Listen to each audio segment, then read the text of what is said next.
fasting is a Muslim-only prerogative. Is that correct? That's right.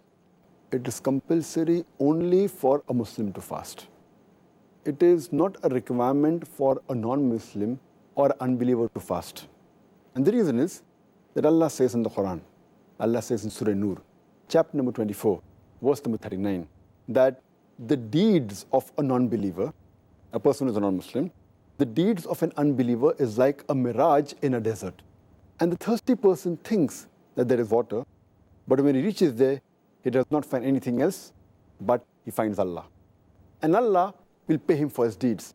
And Allah is swift in taking of accounts.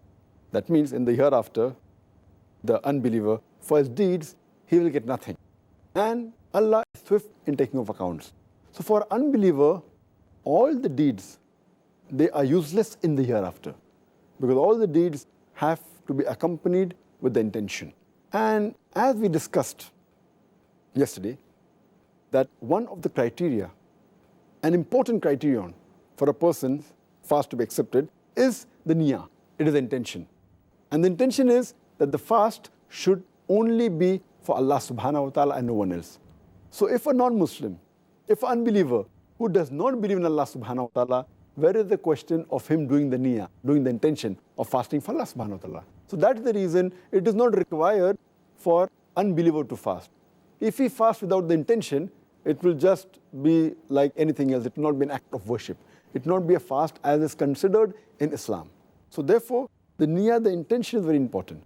So for unbeliever, any act of worship, until he has faith, until he believes that there is only one Allah subhanahu wa ta'ala, unless he says the kalama, La ilaha illallah Muhammad Rasulullah, that there is no God but Allah, and Prophet Muhammad, peace be upon him, is the messenger of Allah, all the acts of worship, they are useless for the hereafter. But the moment a non-believer, a person who's not a Muslim, he accepts Islam, for him it becomes obligatory. If he accepts Islam in the middle of the month of Ramadan, from that moment onwards, fasting becomes compulsory for him. But the past, Allah will not take into account.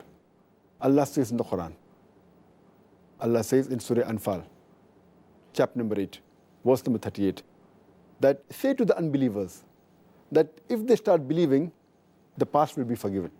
That means the moment a non-Muslim accepts Islam, all his past sins will be forgiven. But the moment he accepts Islam, from that time it becomes obligatory on him to fast.